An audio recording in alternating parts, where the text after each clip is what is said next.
Hello दोस्तों, स्वागत है आप सबका जाकिर इंटीरियर की नई वीडियो में। तो आज की वीडियो में हम बात करेंगे कि एक बाथरूम में प्लम्बिंग करवाने का कितना खर्चा आता है। तो चलिए अपनी वीडियो को शुरू करते हैं। आपके घर के अंदर अगर सबसे छोटा रूम कोई होता है तो वह होता है बाथरूम। अब यह जो बाथरूम है यह भले ही छोटा होता है पर इसके अंदर बहुत सारी चीज लगाई जाती है, जिस वजह से इसे बनवाने का खर्च अच्छा खासा आ जाता है। और बाथरूम में सबसे इम्पोर्टेंट चीज अगर कोई होती है तो वो होती है प्लम्बिंग का काम। तो आज का ये जो वीडियो है यहाँ पर हम ये जानेंगे कि 2024 में अगर आप एक बाथरूम बनवा रहे हो तो उस बाथरूम को बनवाने के लिए आपको प्लम्बिंग का कितना खर्चा आ सकता है। जब हम बाथरूम के प्लम्बिंग कॉस्ट के बारे में बात करते हैं तो दो चीजों के ऊपर आपका खर्च जो है वो डिपेंड होता है। सबसे पहली चीज जो कि है प्लम्बर का कॉस्ट यानी कि लेबर कॉस्ट, और दूसरी चीज जो कि है मटेरियल की कॉस्ट। और आपके बाथरूम का जो प्लम्बिंग कॉस्ट है वो इन 5 चीजों के ऊपर डिपेंड होता है। सबसे पहले चीज आपकी बाथरूम का साइज, दूसरी चीज मटेरियल, तीसरी चीज सैनिटरी फिटिंग, चौथी चीज वाटरप्रूफिंग और पांचवी चीज की आप कितने पॉइंट अपने बाथरूम के अंदर दे रहे हो। अगर आपके बाथरूम का साइज बहुत ही बड़ा है, आप लग्जरी बाथरूम बनवाना चाहते हो तो आपको ज्यादा खर्च आ सकता है।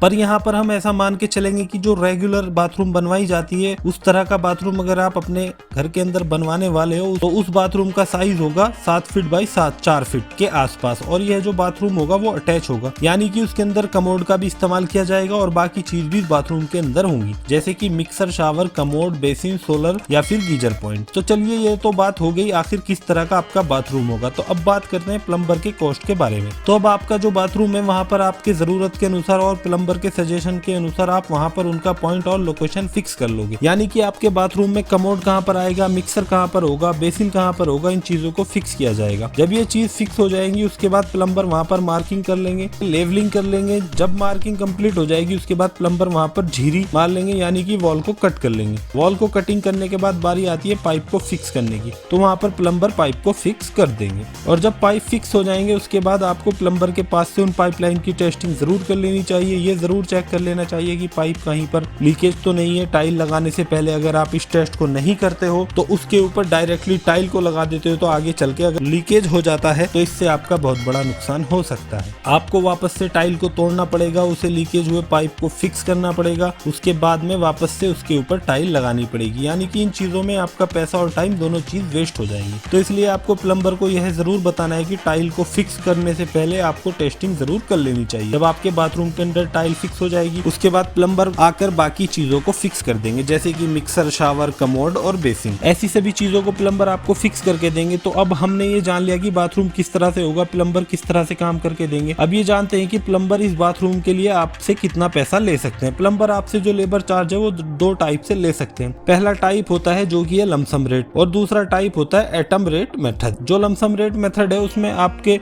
प्लम्बर आपसे एक बाथरूम के लिए 12 से लेकर 15,000 रुपए तक चार्ज ले सकते हैं। उसके बाद जो दूसरी मेथड होती है जो कि है आइटम रेट, जिसमें कि हर एक चीज को लगाने के अलग अलग रेट होते हैं, जैसे कि मिक्सर को फिक्स करने का अलग रेट, कमोड को फिक्स करने का अलग रेट, आपकी जो प्लम्बिंग लाइन होती है उनका रेट अलग से लिया जाता है, यानी कि रनिंग फुट के हिसाब से उसका रेट लिया जाता है। तो प्लम्बिंग के सभी आइटम रेट के बारे में हम इस वीडियो में और बात करेंगे। अब बात करते हैं कि इस बाथरूम में जो मटेरियल आप लगाओगे उसके लिए आपको कितना खर्च आएगा। तो जाहिर सी बात है जो आपका रेगुलर बाथरूम है उसके अंदर आप CPVC फिटिंग का इस्तेमाल करोगे। अब ये जो मटेरियल कॉस्ट है ये डिपेंड करता है कि कौन से टाइप का आप मटेरियल ले रहे हो उस पर। उसे अप्रोक्सीमेट अगर हम एक कॉस्ट को मान के चले तो आप एक बाथरूम के लिए 15,000 रुपए से लेकर 20,000 रुपए तक का मटेरियल लग सकता है। अगर हम प्लम्बिंग और मटेरियल दोनों कॉस्ट को जोड़ लेते हैं तो आपको लगभग एक बाथरूम के लिए 30 से लेकर 35,000 रुपए तक खर्च आ सकता है। तो अब हमने ये तो जान लिया कि 2024 में अगर आपको एक बाथरूम बनवाना है तो आपको कितना खर्चा आ सकता है। तो अब हम ये जानेंगे कि अगर आप प्लम्बर को काम देने वाले हैं तो प्लम्बिंग के जो लेबर रेट होते हैं उसमें आइटम रेट मेथड के हिसाब से जो वो कितने होते हैं, इनके बारे में अब हम जानते हैं। तो चलिए जानते हैं आइटम वाइज क्या रेट प्लम्बर चार्ज करते हैं। इसमें सबसे पहला आइटम आ जाता है जो कि इंडियन टॉयलेट सीट, यानी कि जिसे उड़िया पान भी कहा जाता है। इसे लगवाने के लिए आपको 800 से लेकर 1,000 रुपए तक प्लम्बर आपसे चार्ज ले सकते हैं। उसके बाद बारी आई है सिंपल वॉश बेसिन की। अगर उसका साइज 16 इंच बाई 18 इंच है तो उसके लिए प्लम्बर आपसे 400 रुपए तक चार्ज कर सकते हैं। वहीं पर अगर आपको कमोड लगवाना है फ्लश टैंक की फिटिंग के साथ तो उसके लिए प्लम्बर आपके पास से 1000 से लेकर 1200 रुपए तक चार्ज ले सकते हैं। उसके बाद बारी बारी आती है वॉल मिक्सचर की, जिसके लिए प्लम्बर आपसे 700 से लेकर 800 रुपए तक चार्ज ले सकते हैं। अगला आइटम है बिप कॉक, जिसके लिए 100 रुपए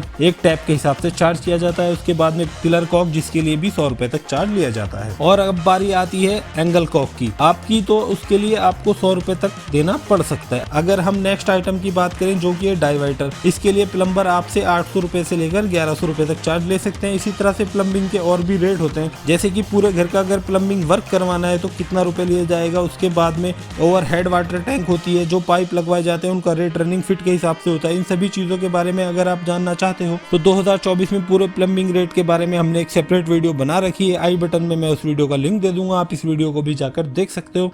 तो आपके कोई सवाल है तो कमेंट बॉक्स में कमेंट जरूर कीजिए। तो अगर आपको ये वीडियो अच्छा लगा हो तो जरूर इसे लाइक कर दीजिए। चैनल पर अगर आप लोग नए आए हो तो चैनल को सब्सक्राइब जरूर कर दीजिए। और वीडियो बहुत ही ज्यादा अच्छा लगा हो तो अपने दोस्तों के साथ शेयर कर दीजिए। और इन तीनों वीडियो में से कोई एक वीडियो आपके जरूर काम में आ सकता है। मैं मिलता हूँ आपसे अपनी अगली वीडियो में, तब तक के लिए जय हिंद, जय भारत।